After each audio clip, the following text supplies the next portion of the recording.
Стари водоводни мрежи, огромни загуби, секојдневни дефекти и лошо менаџирање. Ова е сликата во секторот за водни услуги во земјава.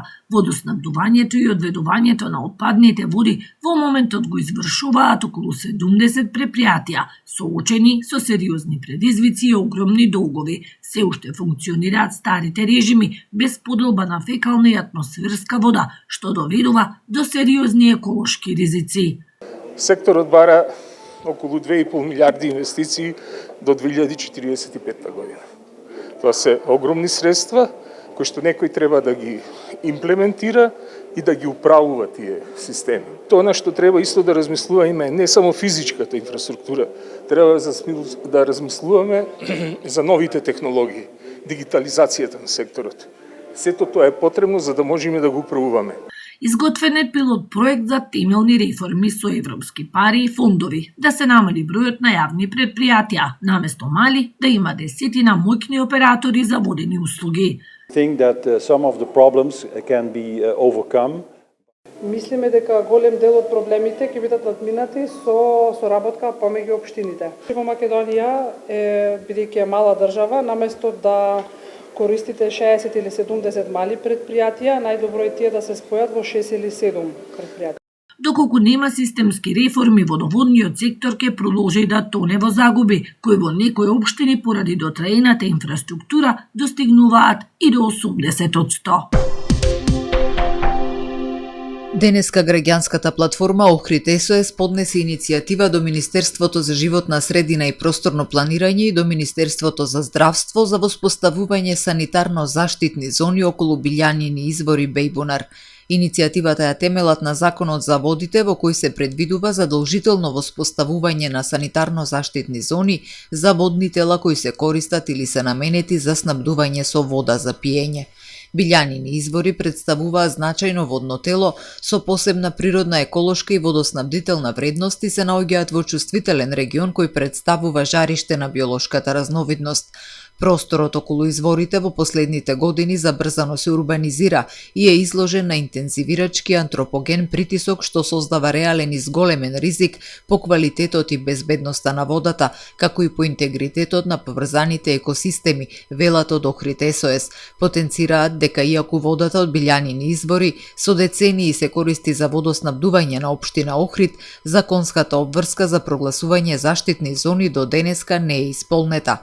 Имајќи го предвид наведеното, бараме Министерството за животна средина и просторно планирање да започне управна постапка за утврдување санитарно-заштитни зони околу Билјанини извори Бејбунар, да иницира изработка на соодветна хидрогеолошка и санитарна студија, која задолжително ќе ги земе предвид еколошките карактеристики и чувствителноста на поширокиот простор, вклучително и непосредната поврзаност со заштитените високовредни подрачја како Студенчишко блато, Мазија и Охридското езеро, да ја вклучи општина Охрид и други релевантни субјекти во постапката по обезбедување на потребните мислења да достават предлог до владата за формално утврдување на заштитните зони.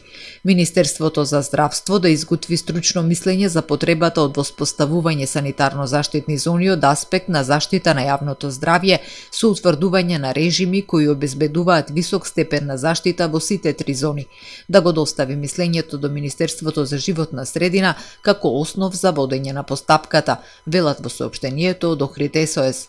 Подвлекуваат дека иницијативата се поднесува во интерес на заштита на водните ресурси, зачувување на биолошката разновидност и заштита на здравјето на населението. Ова не е апстрактно правно прашање. Пред само неколку недели во Струга видовме што значи кога тие зони не постојат и зошто тие мора да постојат, потенцираат од Охрид СОС. По повод Светскиот ден на кафеавата мечка, Екосвест Вевчани објави видео снимки со фотозамки на планината Јабланица, на кои се забележува присуството на кафеавата мечка.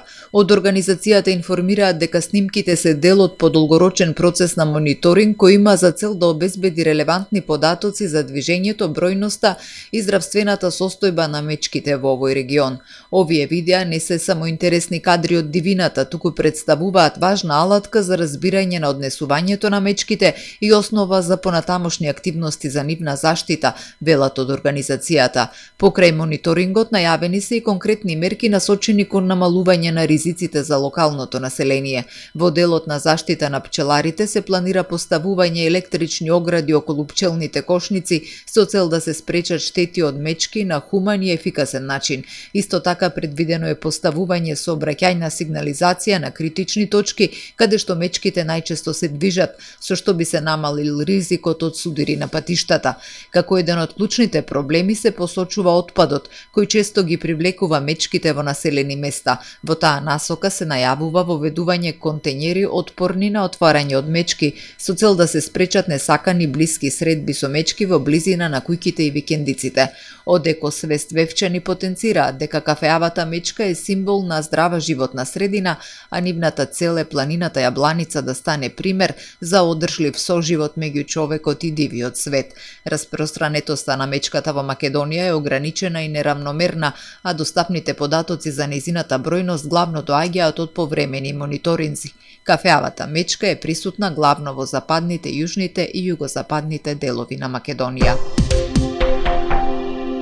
Регулаторната комисија за енергетика денеска донесе одлука со која бензинот останува по иста цена додека нафтата поскапува за 3,5 денари.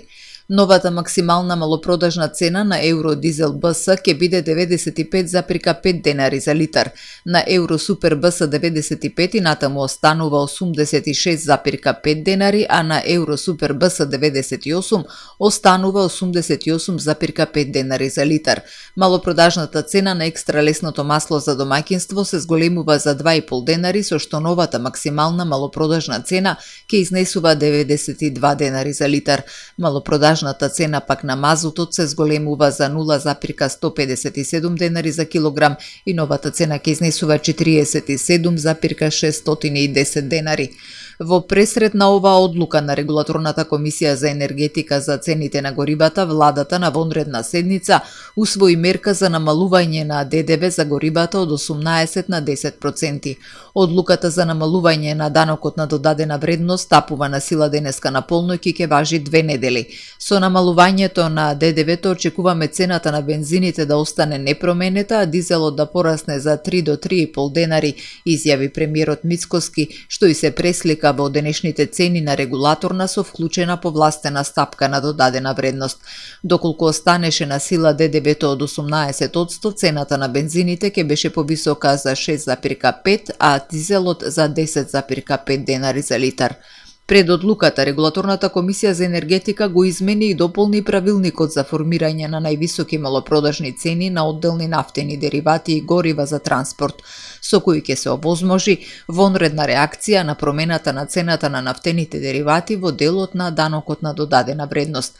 Со најновите измени на правилникот донесени денес, Регулаторната комисија овозможува покрај редовни одлуки, што се носат секој понеделник, да може да свикува и вонредни седници во текот на неделата, доколку има промени во даноците, таксите или другите давачки што директно влијаат врз малопродажните цени.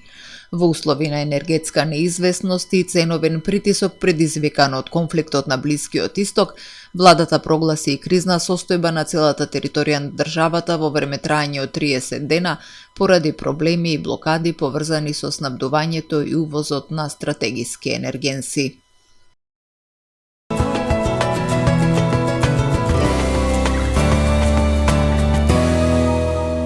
Во Охрид денеска имавме променливо облачно време, дуваше слаб до умерен ветер од северен правец. Максималната температура се искачи до 10 степени.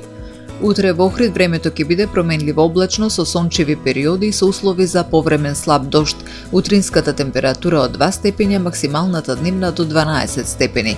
Температурите во Македонија утре во интервал од -7 до максимални 16 степени. Во среда и во четврток ќе преовладува стабилно и суво време. Од четврток ноќта до крајот на викендот под влијание на циклонска активност следува период на нестабилно време со локални врнежи од дожд, кои наместа ќе бидат пообилни. На планините и некои од повисоките места врнежите од дожд ќе преминуваат во врнежи од снег.